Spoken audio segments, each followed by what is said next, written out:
And welcome back. Continuing our special coverage for the developments on the ground after the announcement of U.S. President Donald Trump for a ceasefire with Iran for 2 weeks. To shed more light on the development, we are very much delighted to be joined here in the studio by our very dear guest, Dr. Yasser Tantawy, our international relations expert. Thank you so much, Doctor, for joining us. Thank you. And before starting our interview with our dear guest, Dr. Yasser Tantawy, we'll go to watch this report about Egypt's welcoming the decision by U.S. President Donald Trump for a ceasefire agreement for 2 weeks after great Egyptian diplomacy for the past 40 days of war. Foreign Minister Badr Abdelati held phone calls on Tuesday with his counterparts from Australia, Japan and Portugal. The three ministers expressed strong appreciation for Egypt's role in supporting diplomatic solutions and containing the crisis, voicing full backing for Cairo's efforts to defuse tensions and prevent further escalations. They also warned of the broad economic fallout of continued conflict, including risks to freedom of navigation, global trade flows, supply chains, food security and energy security. On Monday, Abdelati warned of a catastrophic scenario as he held intensive calls on Monday with regional and international counterparts to push the escalation efforts and contain escalating military tensions in the region. The discussions come as mounting tensions, particularly between the United States and Iran, raise concerns over a broader regional spillover threatening global energy and markets.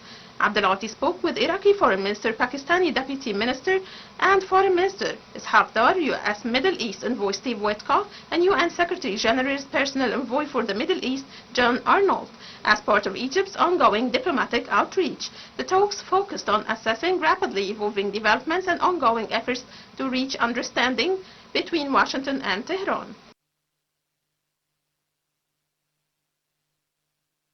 And international humanitarian law must always be respected.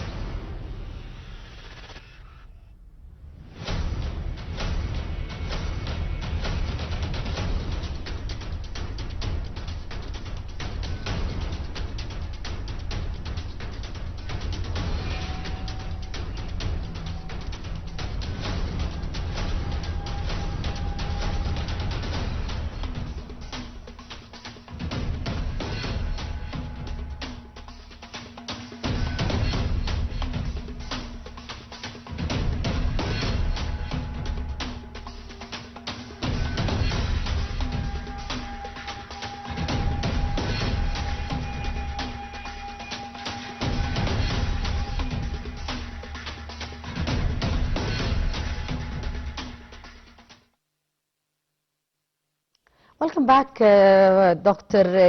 Tantawy. Great developments did take place on the ground since yesterday night by the announcement of U.S.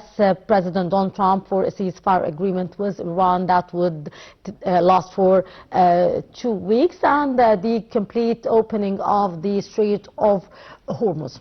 How do you see such developments on the ground after the previous statements that we would witness a complete annihilation and complete destruction for the infrastructure in Iran if they did not accept the ceasefire agreement? And of course, very positive statement was announced yesterday night. So how do you read these developments on the ground?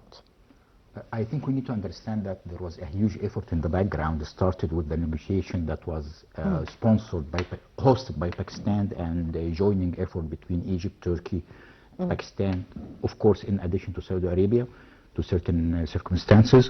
So there was a huge effort in the background that led to that. And it was not surprising because it was like a pretext. We can understand that there was a complete silence in the escalation, in the last 2 days of escalation from both of Egypt and Pakistan, means there is a huge development in the background that led to certain, let's say, success. We understand that the U.S. administration or the President administration needs to have a quick success win, because if we reach 60 days of campaign, that means he must go back to the Congress to have an acceptance for extension. So he needs to approve that. So it was a very nice tool. In addition to that, we can understand that it started of Mr. Zarif, the ex-foreign minister of Iran, in his article in the Foreign Policy magazine, stating the steps that was to be taken, which was already populated. So technically, there were lots of communication in the background.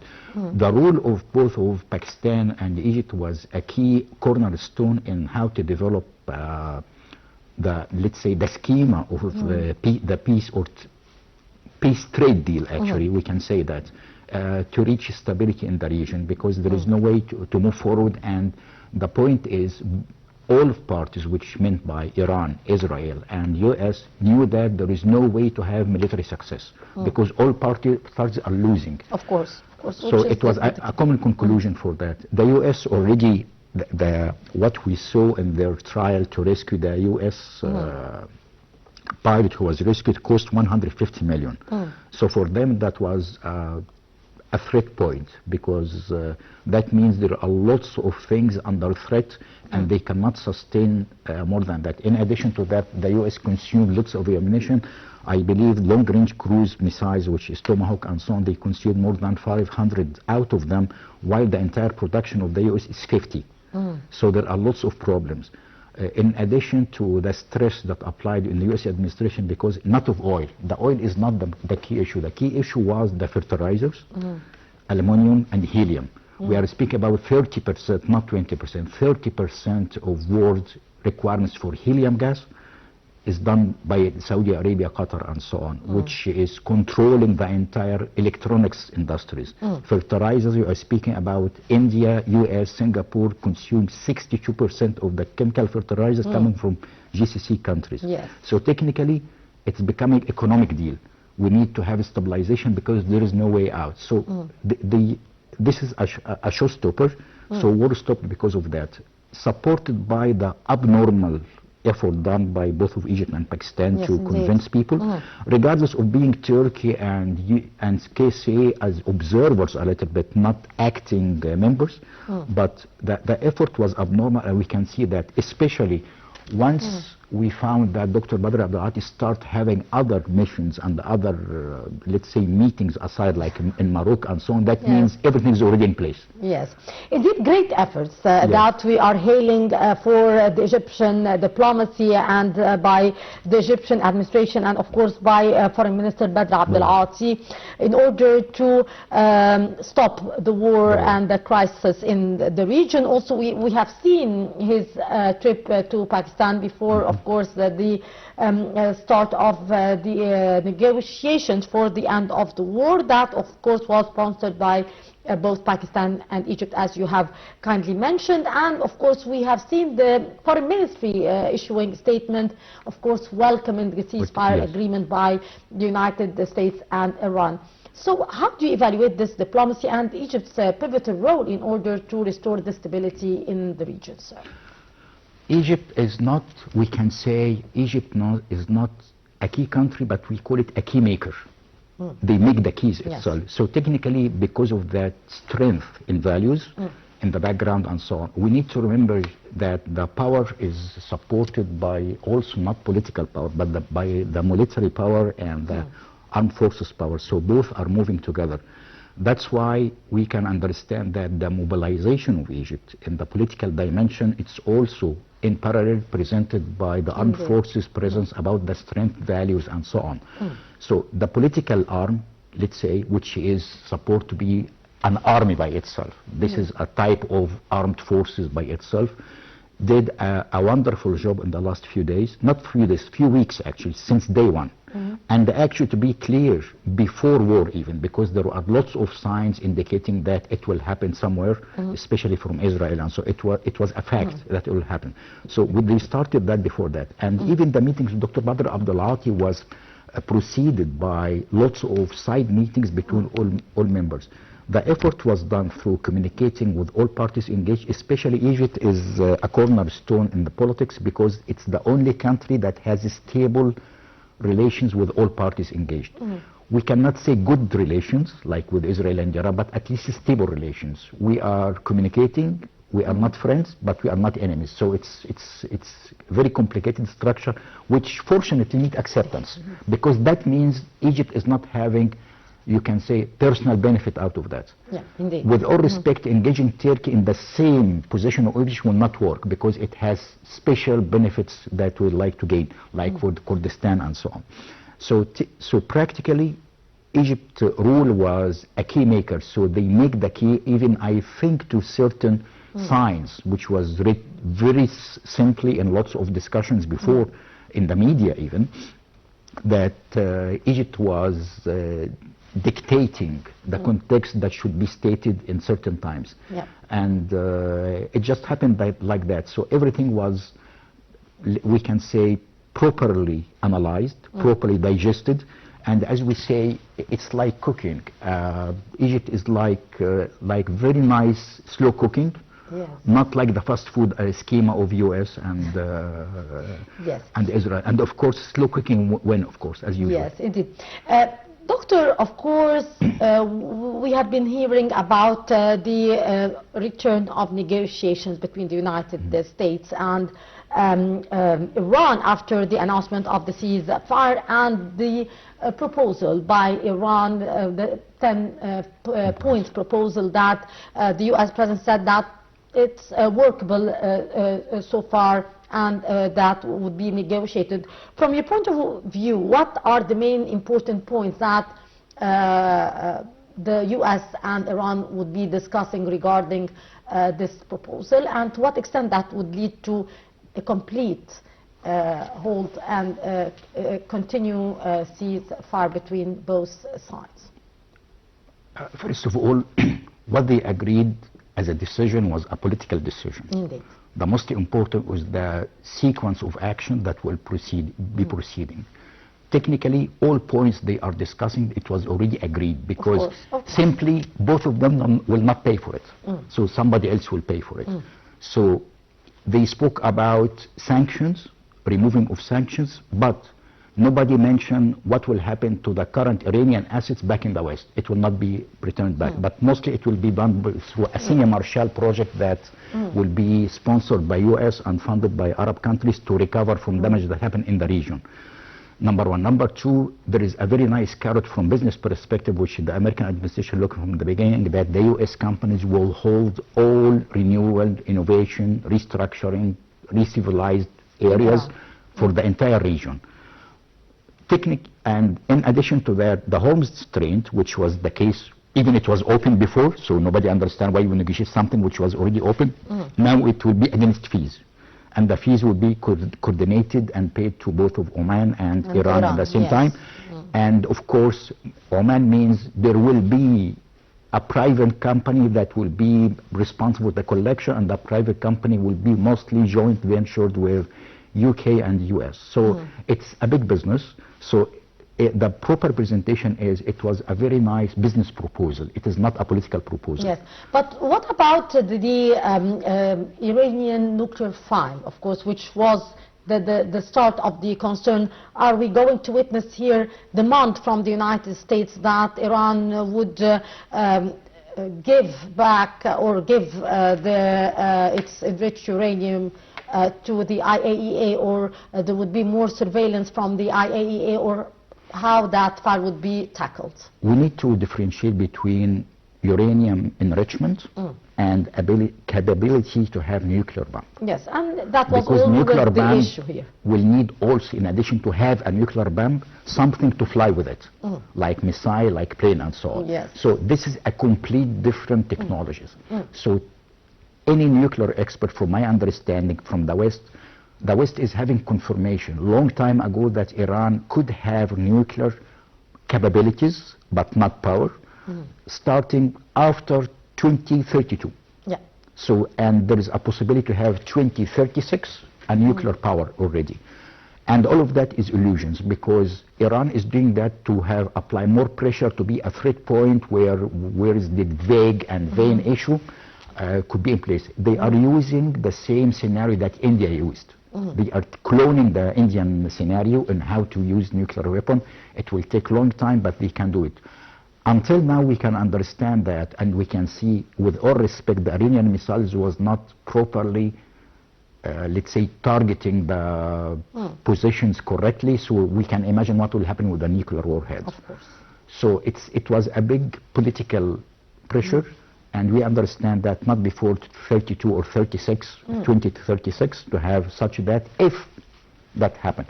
In addition, they don't have the technology, the other technology needing for weaponry systems that would be needed for that, like for bombing missiles, controls, and so on. All over that, those claims was very clear done by the International Atomic Association a long time ago, when they stated that there is no nuclear threat coming from Iran. But unfortunately, the director changed his words after meeting the Americans and stating there is a threat. So that contradiction happened already in purpose, but everybody knows there is no signs, because the only sign they found of some traces of uranium in some locations, which is acceptable margin of error, you can say that, because if I have traces in two positions, which is minor traces in the waste, it doesn't mean I have nuclear powers. So it was a very strange idea they are mentioning. Yes, and in the last war between the Americans and Iran, the U.S. said that they completely destroyed the capabilities of Iran to have nuclear weapons. Sir, after the announcement by the United States, Israel said that the ceasefire does not include Lebanon. Of course. So what's your take on this very important development and the announcement by Israel that the announcement by the U.S. President does not include the situation in Lebanon? In 1994, Israel stated that the coming war will be the war of water. So the water resources is a prime key issue for Israel. That's why Israel propagated their technological capability for water distillation projects and so on massively, and they became a prime player in that industry. In addition to that, in 1994 to 1996, all reports coming from Israel was targeting that Israel should take over the Litani Dam and Litani River in their favor, and this is the line of border with them. If you see now, Gates and the other head of staff of the Israeli army is stating that taking off or de-weaponizing Hezbollah is not the target now, but we need to secure our position in Litani and so on. So they like to take the Litani River, they like to take the Litani Dam, in which they can secure continuous water supplies, which is their mind. Now the borderline will be that, and even if UN is engaged, will be just do a DMZ location, put some people from the UN police, something like that, because this is their values, but nothing else. They will not move from the line. It's taking over. That will be the new borderline. There is no way to move out. What they are doing now is acting. They abandon Hezbollah. It's not valuable because it's a pre-planned text. They did not demolish or eliminate provinces as they claimed, but they took the Litani and they are trying to keep the line by that. That's it. Indeed, but Sir, we'll go to watch this report about yesterday's session of the UN Security Council when Russia vetoed a resolution encouraging states to coordinate efforts to protect the commercial shipping in the Strait of Hormuz. More details about this session in the following story. Russia on Tuesday vetoed a UN resolution encouraging states to coordinate efforts to protect commercial shipping in the Strait of Hormuz. Meanwhile, Washington's ambassador to the world body called on responsible nations to join the U.S. in securing the waterway. The 15-member Security Council voted 11 in favor of the resolution presented by Bahrain, with 2 against China and Russia and 2 abstentions. The U.S. ambassador to the United Nations, Mike Waltz, condemned the Russian and Chinese vetoes, saying they marked a new low when Iran's shutting of the strait was preventing medical aid and supplies reaching humanitarian crises in the Congo, Sudan and Gaza. The aim was to encourage purely defensive measures to provide the security and safety for the strait without spiraling towards escalation. Russia's UN ambassador said Russia and China were proposing an alternative resolution on the situation in the Middle East, including maritime security. At a regular news briefing on Tuesday, China's foreign ministry said that the Security Council should act to ease tensions, stop the conflict and resume talks. Meanwhile, Iran's UN ambassador praised the Chinese and Russian moves, saying their action today prevented the Security Council from being misused to legitimize aggression. Welcome back. Sir, yesterday we have seen Russian veto regarding trying to find a solution for the issue of the Strait of Hormuz, and today, of course, with the announcement of the ceasefire, I do believe that things would be returning to a normal. How would the EU see these agreements here regarding the Strait of Hormuz, and are we going to witness any rejection from the European side regarding the current developments? I believe that France mobilization with Iran inherently, because France is having some interest, France and Italy to be very specific, are having some very special interest with Iran, were a key cornerstone of pushing the US administration to accelerate the process, because Iran started to permit French ships to be out of harm's without permits, easy permits, let's say, without restriction. So that means somebody else is winning from the US. France is trying to be the lead of EU now, which they are doing their best for currently, and that might meet acceptance of EU due to the current circumstance economically in Europe. So France is leading that, and they are welcoming that because all of that is in their favor. So technically, I believe it will be, there is a load balance here. Mostly Italy, France, and the US, partially US, will be major players in Iran economically, in economic development, restructuring, and so on. Because we need to remember that the entire infrastructure in Iran was previously Italian, French, and so on, because of the previous relations, even after the Islamic Revolution. While the US will take over the entire restructuring of the US, of the GCC countries, damages, and so on. So there is a power balance here. So everybody will be happy. Maybe the trouble could be existing for some side countries which was not clear about their direction, like Germany. Germany was a little bit absent in the scene. Indeed. And we can see that there are some issues concerning UK, but UK entry will be through Oman, so it's a complete power balance that will exist. And by the way, that power balance norm will exist forever. So there is a new trend. There is no single polar of power currently. It will be multiple polars, and of course everybody is trying to take his benefit. Indeed, which is normal.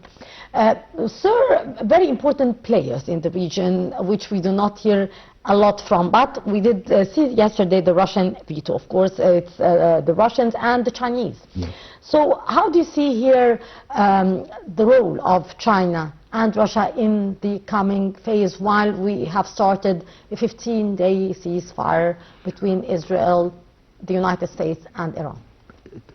Practically, they are draining the Western powers into a swamp of lost resources, which was happening in the last few days.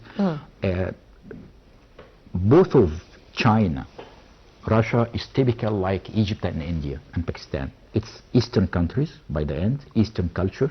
They have their own beliefs, they have their own faith. They move very slowly, but with power. Their points of action was clear. They regret the decree or the proposal issued by the Kingdom of Bahrain because they feel that it should be balanced by ceasefire, which already agreed later. So practically, if that statement was added to full ceasefire, it will be could be acceptable by that time. So their veto was acceptable from their side, from their own perspective. In addition to that, they are damaging, of course, the population of the U.S. engagement or the Western engagement back in the GCC region. So they are winners. They are the only winners, by the way. Russia and China, they are the only winners. Sir, of course, return for the negotiations, and after the announcement of the 15 days of ceasefire, a return of negotiations between the Americans and the Iranians in Pakistan on Friday. What do we expect here, and is it the end of this war, or only a 15-day cessation of hostilities? I think it will be like a freezing zone. A freezing duration, because Trump needs to sustain that until he have further action because of the elections and so on. We need to understand that Trump, let's say, rate in the market voting, it decreased to 24%, which is less than Nixon in Watergate scandal. So we can imagine that it is very damaging, and the Republicans understand that they need to survive. So it will be extended under the threat of we can damage everything. Like it's a power game. Yeah, it's indeed. not a war, it will be a power game in which we can balance the power and show people that we are tough guys. That's it. It's a big acting play, because if he initiate another war, another strike, that means the Congress will be some sort of, in addition to the internal, let's say, society of the U.S. will not accept more extension for something he doesn't understand what's happened. Because what they agreed for is already was existing before the war. If you want Hormuz Strait, it was already open before. So why we close it, then open it again, and so on. So it was strange for everybody. So practically the U.S., the power of the U.S. versus the power of Eastern countries what was engaged, especially Egypt, Pakistan, effort which was done, will be a power balance that will maintain the future. So they will be legit players who are controlling everything, with all respect to other countries. But the problem in the region is that most of the countries doesn't have that in-depth deep state policies that will maintain for hundreds of years to understand details, even the hidden details. We like to observe only, without prior analysis that will maintain everything. So this is the rule of Egypt. Let's not say about big brother or big sister or whatever. Egypt is Egypt. This is a nation. Of course. No one can deny a prime player. It has a rule, but silent rule. That's why we are saying Egypt is not a key country. It's a key maker country. Egypt is structuring the policies in the region, and Egypt is the only country, if we remember, the negotiation will lead to a very certain consequence, which is extremely negative, which is everybody, all Arabic countries will go for that direction and dropping completely what's happening in Palestine and so on, which is a common consequence of what's happening. Until now, Egypt is the only country who is advising people and insisting to continue the peace plan as agreed in Palestine. So there is another balance we need to maintain to protect from the hassles and the issues that's happening currently in Palestine. We hope it will go well. Indeed, Dr. Yasser Tantawy, our international relations expert, thank you so much, sir, for your precious input. And